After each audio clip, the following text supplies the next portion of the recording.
Hi. As some of you are possibly already aware, if you haven't heard the news over the last few days, you may not be aware.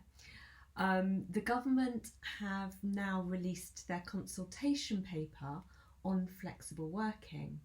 So, originally, flexible working was available to parents with children under the age of 18 who wanted to work either from a different location, different hours. It was a permanent change to their contract, and the legislation gave people the right to request that flexible working, but didn't oblige employers to grant that request.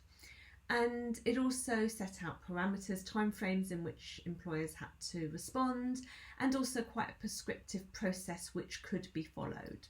Obviously, employers could choose to go above and beyond that, to respond more quickly, to give more people access to request flexible working, but that framework was there and in place.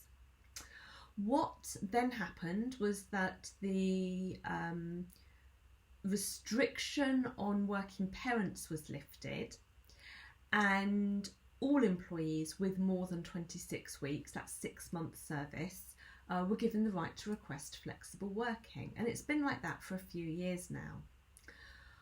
What is now proposed, and this is following on from the 2019 Good Work Plan, is that all employees have the right to request flexible working from day one of employment. Now that would be work location, which, to be fair, over the last 18 months, a lot of employers have realised that working from home is a thing. It can work. Their employees will continue to deliver. I think work location has become less of an issue than it was previously. But there are still some jobs where people need to be in, there are still some teams where people need to work together, and there are definitely some employers who still need people in work. That's aside from, manufacturing jobs, shop retail jobs, hospitality jobs, where obviously people can't work from home in those positions. Hospitals, doctors, yes, there is more video work being done online and online consultations, but as a general rule, people are trying to be together more. The consultation, which has opened to today, Thursday the 23rd of September 2021, is consulting with employers, employees, anybody else that feels they want to have a say about scrapping that 26-week rule, so that from day one of employment, somebody can apply for flexible working. Now, that may mean that they want to change the hours that they work, and instead of being full-time, they may go part-time. Instead of working in the office, they may want to work from home, either full-time or hybrid, so some of the time at home, some of the time in the office. It may be that they want to do a job share. It may be that they want to completely change the hours in which they work. And the reasons that employers can currently rely on for turning down those requests is going to be pared back. So things that employers have been able to rely on in the past, they are no longer going to be able to rely on in the future. In addition to that, carers are going to be given access to 1 week's unpaid leave per year. I've got less of an issue about that. We know generally that, parents have up to 4 weeks per year per child that they can take in parental leave. It is unpaid. Most parents don't take it. I suspect that most carers won't take it, but knowing that it's there in case they need it may be of benefit, although I have to question whether in that case 1 week would be enough. I feel like the government have got the right aims in mind. They're trying to encourage employers to be more flexible. They're trying to give more people access to the workplace. But I don't believe, and I honestly don't believe, that this legislation is the right way to do it. I've had a flexible team for many years. My first employees were all on 0 hours contracts. They were able to come and do some work, send off some emails, do some ironing when they waited for people to respond, come back on shift in the afternoon, do a couple more hours, deliver the work that they needed to do. And that was the way in which I grew my business. So 0 hours, working from home, flexibility. It worked for the employees. They still had proper contracts of employment. They were still entitled to benefits, holiday, sick pay, all of the same policies and procedures as other employees would be entitled to. But that flexibility came from me being a good employer. And while I recognise that not everybody understands what they can do, I think that this should be a initiative. I think it should be a programme. I think it should be a quality standard. I absolutely, hand on heart, do not believe that every employer should have to give every employee the right to request and potentially the right to work flexibly from day one of employment. I actually think the day one of employment is a red herring as well. There are some businesses that they need people in the office Monday to Friday, 9 to 5, because that's when their clients need them. There are some businesses that need people and will hire people to work a night shift from 6 p.m. till 6 a.m. What they can't then work with is the employee that gets the job because they're absolutely qualified to do it, who then says, oh yes, but I only want to work till midnight. Well, that wasn't the basis on which the job was advertised. That's not the basis on which the contract is offered. That doesn't fit in with the shifts available. It doesn't fit in with the way in which the business is working. And for employers to be put in what I see as an untenable situation, where on the one hand, they've made a job offer to the right person for the right reasons, and on the other hand, you're enabling that employee from the first day that they join the business to walk in and say, oh, well, I no longer want to do that shift. I now want to do this shift. And actually, you have to take my request seriously. I think is wrong. I think is really, really wrong.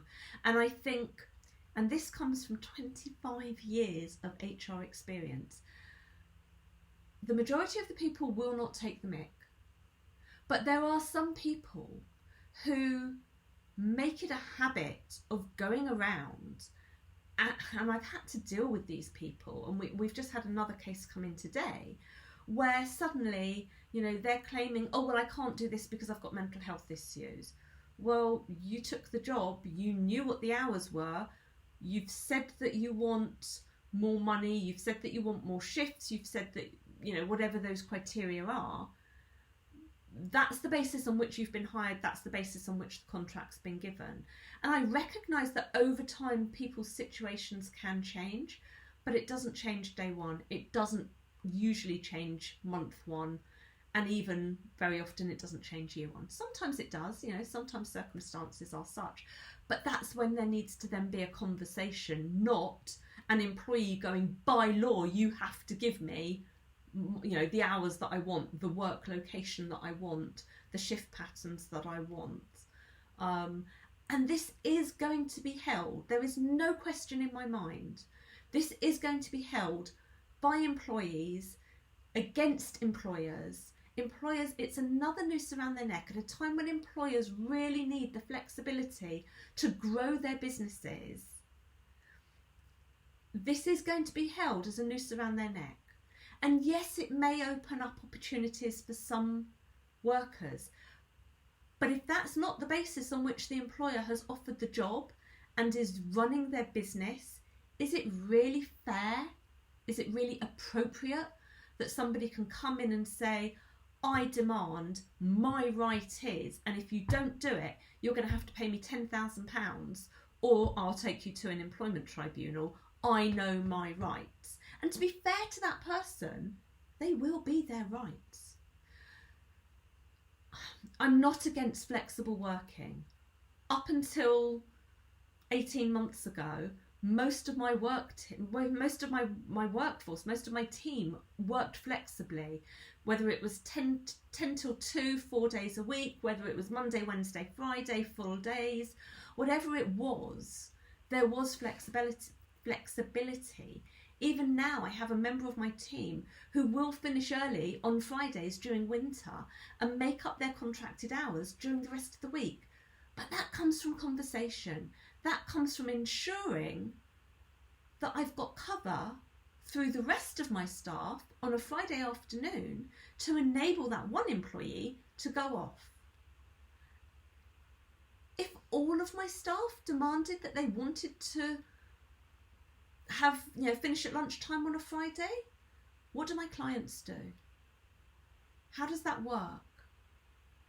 Yes, they may be doing their contracted hours, but I've then got nobody on the phone, and the clients will then become irate. I will then lose business.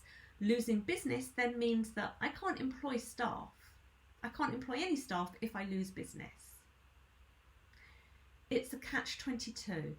I do not believe that this legislation is the right way. What I am asking you to do is to read the legislation. And the consultation is open until the 1st of December. So please, if you have an opinion on this, make sure that your opinion is heard.